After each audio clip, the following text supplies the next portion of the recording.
Praise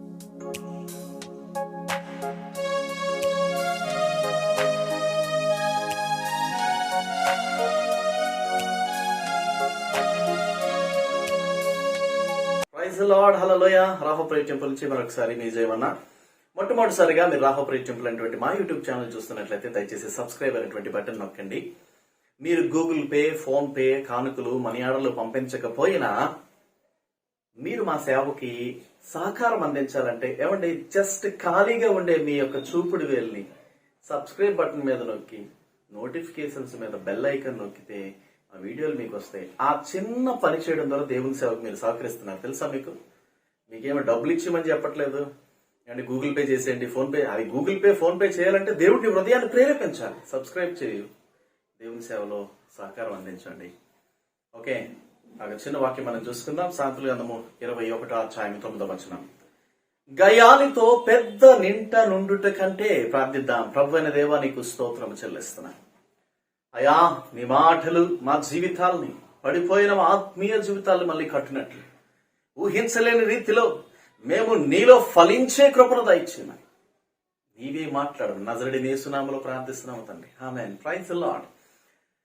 ప్రపంచములో సొలొమోను కంటే జ్ఞానం ఇంతవరకు పుట్టలేదు, తర్వాత కూడా పుట్టడు అని దేవుడు చెప్పాడు. ఎందుకంటే సొలొమోను ప్రార్థన చేశాడు.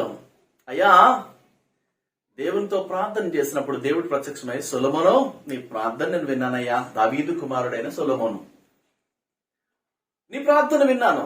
బంగారం కావాలా అడుగు, వజ్ర వైఢూర్యాలు కావాలా అడుగు, సామ్రాజ్యాలు కావాలా అడుగు, నువ్వు చూసింది ఏది కావాలనే ఇస్తాను. అయితే దేవుడికి సొలొమోను అన్నాడు, అయ్యా, నాకు అవేవి వద్దు, కానీ నీవిచ్చిన ఈ రాజ్యాన్ని పరిపాలించేటువంటి గొప్ప జ్ఞానం కావాలన్నప్పుడు దేవుడు అన్నాడు, నీకు ముందు, నీకు తర్వాత అలాంటి జ్ఞానవుడు పుట్టడు. సో అలాంటి గొప్ప జ్ఞాని జీవితంలో జరిగిన ఒక ఎక్స్పీరియన్స్ ని, అనుభవాలని మనకి ఇవ్వాలని దేవుడు పరిశుద్ధాత్మ దేవుడు సొలొమోను ద్వారా రాయించినటువంటి సామెతల గ్రంథం. ఇట్ ఈస్ కంప్లీట్లీ హ్యాపెండ్, జరిగినది. ఇట్ ఈస్ కంప్లీట్లీ, మరి చూసిన లిటరలీ, ఖచ్చితంగా అతని జీవితంలో జరిగిన విషయాలు దేవుడు మనకి. అందుకనే 21 సామెతల 9 గయాలితో పెద్ద నింత నుండుట కంటే సొలొమోనుకున్నటువంటి భార్యలు చాలా మంది ఉన్నారు. భార్యలు మాత్రమే తన హృదయాన్ని రేపారు, భార్యలు మాత్రమే తన హృదయాన్ని నాశనము చేశారు, భార్యలు మాత్రమే తన హృదయాన్ని విగ్రహాలు తట్టు తిప్పేటట్టు, తిరిగేటట్టు చేశారు. అతడు చాలా మంది స్త్రీలను, వేరే స్త్రీలను, దాదాపు 700 మంది స్త్రీలను అతడు మరి ఉంచుకునుచూ వచ్చుననే మాట మనం చూస్తాం. అయితే వారెవ్వరూ కూడా తన స్పిరిచువల్ లైఫ్ ని డిస్టర్బ్ చేయలేదు, మానసిక లైఫ్ ని డిస్టర్బ్ చేయలేదు, ఆందోళన చెందించలేదు, దుఃఖానికి కారణమవలేదు. కానీ తన సొంత భార్యలే 300 మంది తను డైవర్ట్ చేశారు, దుఃఖానికి గురి చేశారు, వేదనకి గురి చేశారు. ఒక భార్య గురించి చెప్తున్నాడు. ఆ భార్యతో సొలొమోను ఉన్నాడంట. అతనికి సొలొమోను అంటే ఎలా అంటే సౌందర్య సంబంధమైనటువంటి కోటలు, నిర్మాణాలు, పెద్ద పెద్ద రాజ్యాలు, చక్కనైనటువంటి కళా వేదికలు ఆయన నిర్మించుకున్నాడు. చాలా పెద్ద భవంతి, చాలా పెద్ద మంచి పని వాళ్ళు, చక్కని ఆహారం. సొలొమోను ఒక రోజుకి ఆహారమే ఒక గిన్నీస్ రికార్డ్. ఆయన తయారు చేయించే ఆహారం, తన రాజు బల్లపై ఉన్న ఆహారమే గిన్నీస్ రికార్డులు. ఆయన మరి అంత సమృద్ధైన ఆహారం, సమృద్ధైన పానం, సమృద్ధైన ఫలాలు, సమృద్ధైన, మరి చూసినట్లయితే సొలొమోను జీవితంలో సమృద్ధైనటువంటి సువాసన పరిమళాలు, సమృద్ధైనటువంటి ఆనందం చుట్టూ ఉంది. బట్ వాళ్ళ భార్య, ఆ భార్య ఎవరైతే ఉన్నారో ఆమె వేదన, దుఃఖము, బాధ, మానసిక ఒత్తిడి, శరీర ఒత్తిడి కలిగి చేసిందంట ఆయనకి.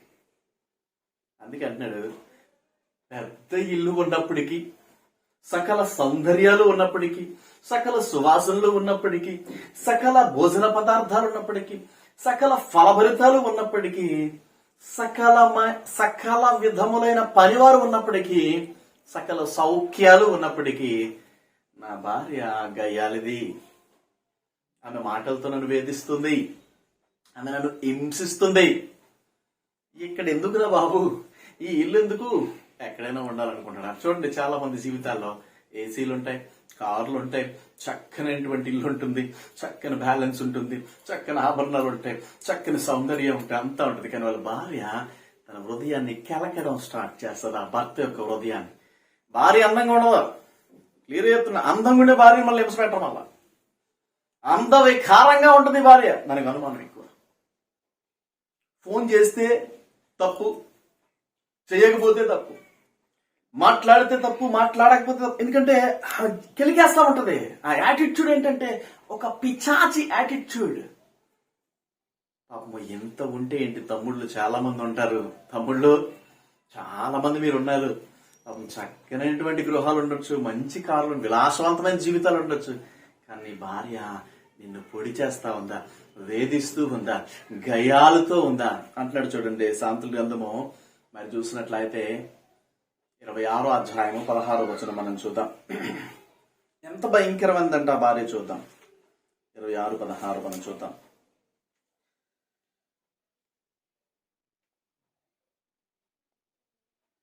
27:16 చూద్దాం. 27:15 వచనము. ఆ భార్య ఎలాంటిదో చూద్దాం.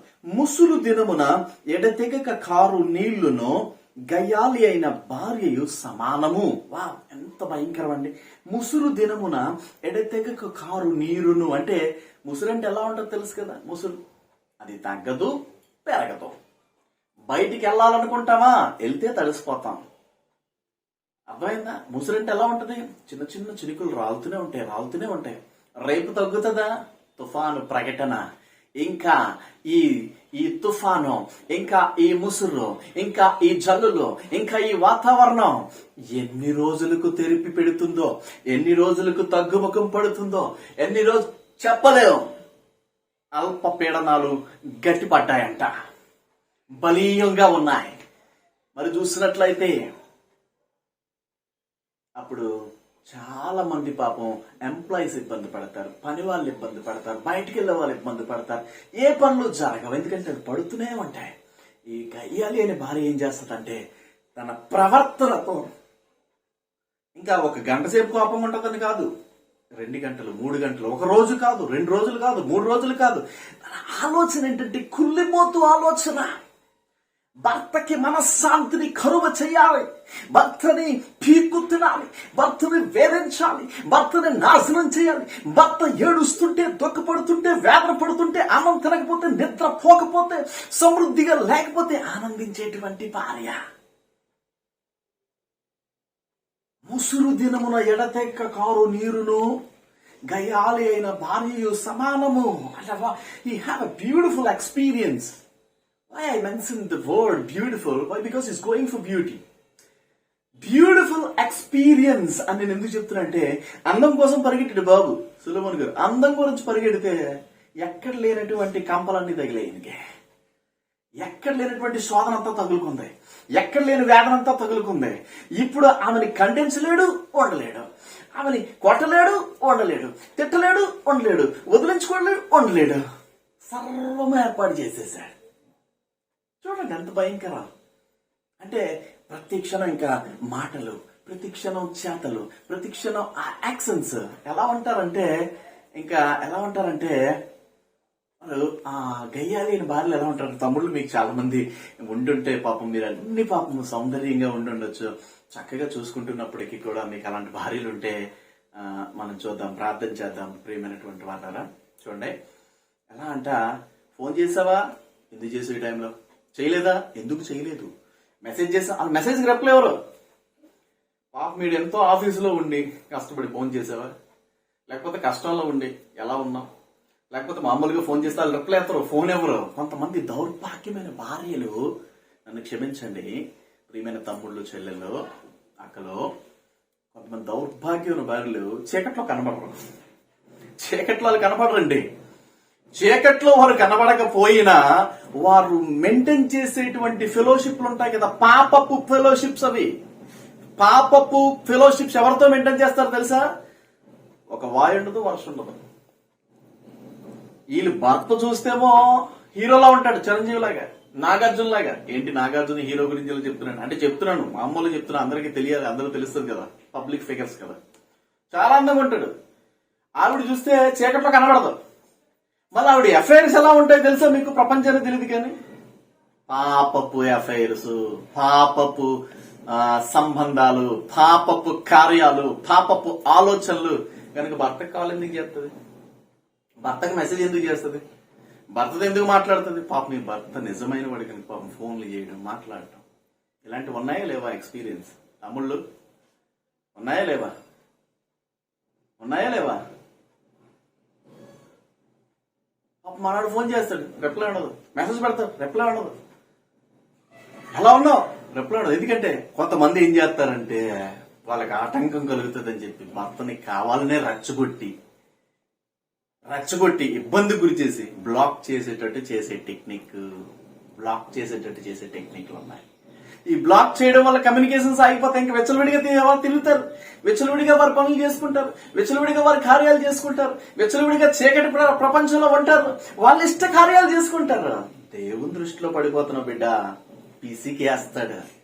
అర్థమైందా నా ప్రియమైన చెల్లి? నువ్వు చేస్తున్న తప్పు, నీ భర్తకి మోసం చేస్తున్న నీ యొక్క జీవితం అలా పిసుతాడు అనమాట. గుర్తుపెట్టుకో. వాళ్ళు ఎలాంటి వాళ్ళంట క్లియర్గా ఏం చేయాలంటే 27వ అధ్యాయం 16వ వచనంలో చూస్తే, దానిని ఆపజూచువాడు గాలిని ఆపజూచువానితోను గయ్యాలేని భార్య. దాన్ని ఆపజూచు అంటే కంట్రోల్ చేయాలనుకుంటే, తనని ప్రేమించాలనుకుంటే, తనకు అన్ని చూడాలనుకుంటే, తనతో ఆప్యాయంగా మాట్లాడాలనుకుంటున్నావా తమ్ముడు? వద్దు నాయన. నువ్వు ఆప్యాయంగా మాట్లాడాలని నీకు ప్రమాదం, కంట్రోల్ చేయాలని నీకు ప్రమాదం, ప్రేమించాలన్న నీకు ప్రమాదం, నీ ఆదరణ చూపించాలన్న ప్రమాదం నీకు. ఎలా అంట? గాలిని ఆపగలవా చెప్పు. ఏమంటాడు చూడండి 16వ వచనం. గాలిని ఆపజూచి వానితోను తన కుడి చేత నూనె పట్టుకుని వానితోను సమానుడు. వావ్! నూనెని పట్టుకోగలవా? ఒక బిస్కెట్ ప్యాకెట్ ఇస్తే పట్టుకుంటాం, ఒక సెల్ ఫోన్ పట్టుకుంటాం. నూనె చేతిలో పట్టుకోగలరా? పట్టుకున్నా అది నూనె జారిపోయి నూనె చేతిలో ఉండదు. గాలిని పట్టుకోగలవా? గాలి జారిపోయి. అంటే ఆ బుద్ధి ఎలా ఉందంటే, సుబుద్ధి కలిగిన వ్యక్తి దగ్గర, వెలుగు సంబంధమైన వ్యక్తి దగ్గర, రాయల్టీ ఉన్న వ్యక్తి దగ్గర, నిఖార్సైన వ్యక్తి దగ్గర, నీతిమంతుడైన వ్యక్తి దగ్గర ఉండేటువంటి వారు కాదు. వాళ్ళు జారిపోతారు, వెళ్ళిపోతారు, తప్పించుకొని పోతారు. వాళ్ళని గుణపరచాలని నువ్వు చూస్తే నీ క్యారెక్టర్ బ్యాడ్ చేస్తారు. వారిని మంచిదారికి తీసుకురావాలంటే నిన్ను చెడ్డ చేసేస్తారు. వాళ్ళు ప్రేమిస్తే నీ కీడును కోరుతారు, నీ నాశనాన్ని కోరుతారు, నువ్వు నాశనం అయిపోవాలని చూస్తారు. అలాంటి భార్యలు ఏం చేయాలో తెలుసా? చూడకండి, మౌనంగా ఉండండి, ప్రార్థన చేయండి, వారిని ఎంతైతే అంత దూరంలో ఉంచండి. అందుకే సొలొమోను అంటాడు, గుణవతి కలిగిన భార్య దొరుకుట అరుదు, అటుది ముత్యముల కంటే శ్రేష్టమైనది అని ఎక్స్పీరియన్స్ లో చెప్తున్నాడు. ఈరోజు చాలా మంది తమ్ముళ్ళు, చాలా మంది అన్నలు, చాలా మంది కుటుంబంలో సహోదరులు, క్రీస్తునందున్న సహోదరులు ఆఫీసులో టెన్షన్ పడి, బయట టెన్షన్ పడి, ఎండలో టెన్షన్ పడి, పనుల్లో టెన్షన్ పడి, పిల్లల మీద టెన్షన్ పడి, కష్టాలు పడి, ఇబ్బందులు పడి, ఇరుకులు పడి, ఇంటికి చేరి ఇంటి దగ్గరికి వెళ్ళినట్టే నరకాన్ని అనుభవిస్తున్న వారు ఉన్నారు, దుఃఖాన్ని అనుభవిస్తున్న వారు ఉన్నారు, రాత్రులు నిద్రపోకుండా ఇబ్బందులు పడుతున్నటువంటి తమ్ముళ్ళు ఉన్నారు.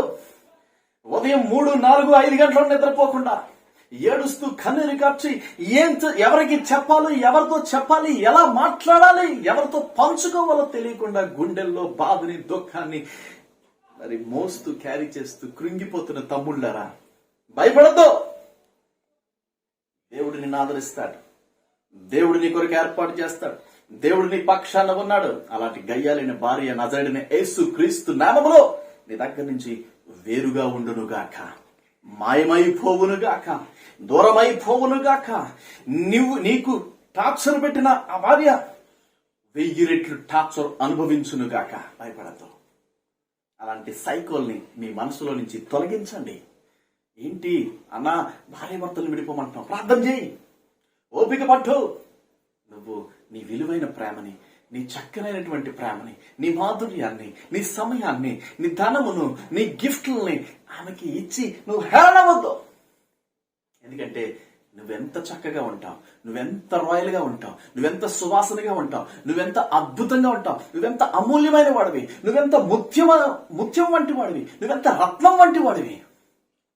గుర్తిస్తుందా నీ ప్రేమని, గుర్తిస్తుందా నువ్వు చూపించే ఆదరణని? గుర్తిస్తుందా నువ్వు తీసుకునే కేర్ని? గుర్తిస్తుందా నువ్వు చెప్పే చక్కనైన విషయాల్ని? గుర్తించట్లేదుగా.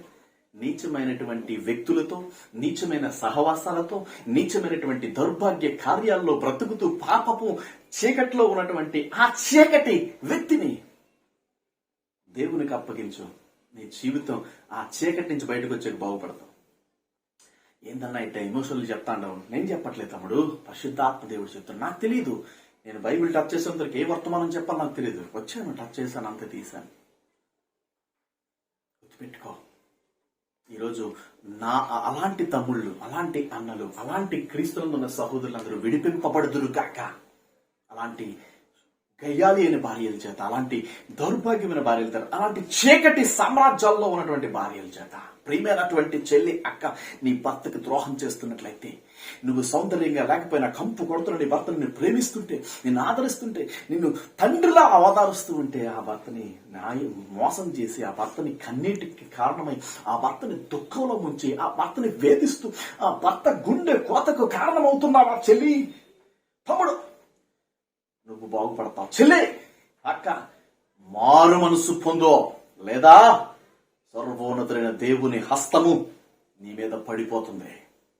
నీ మీద పడిపోతుంది. గుర్తుపెట్టుకో. ప్రార్థన చేద్దాం. ప్రభువైన యేసయ్యకు స్తోత్రాలు. ఈ సాయంకాల సమయంలో చల్లని వేళ నీ వర్తమానమును ఆశీర్వదించు, దీవించు. చూస్తున్న ప్రతి క్రీస్తునందున సహోదరుడు ఆశీర్వదింపబడును గాక, గుండె ధైర్యముతో ఉండును గాక, ఆదరణ పొందుకును గాక. మారుమనసు లేని చెల్లి, అక్కలు మారుమనసు పొందుదురు గాక. నజరేయుడైన యేసు నామములో ప్రార్థిస్తున్నాము. Praise the Lord. God bless you. ఆమేన్. దేవుడు మిమ్మల్ని ప్రేరేపిస్తే మీ ప్రేమపూర్వకమైన కానుకలు పంపి ప్రభు సేవలో మాకు తోడ్పాటు అందించాలి అని మీరు అనుకుంటే మా Google pay and PhonePe numbers ఇక్కడ ఉన్నాయి. అలాగే మీ ప్రార్థన అవసరతల కొరకు నిత్యము మేము ఎదురు చూస్తూ ఉంటాం. ప్రభు సేవలో మీ జయమన్నా. God bless you.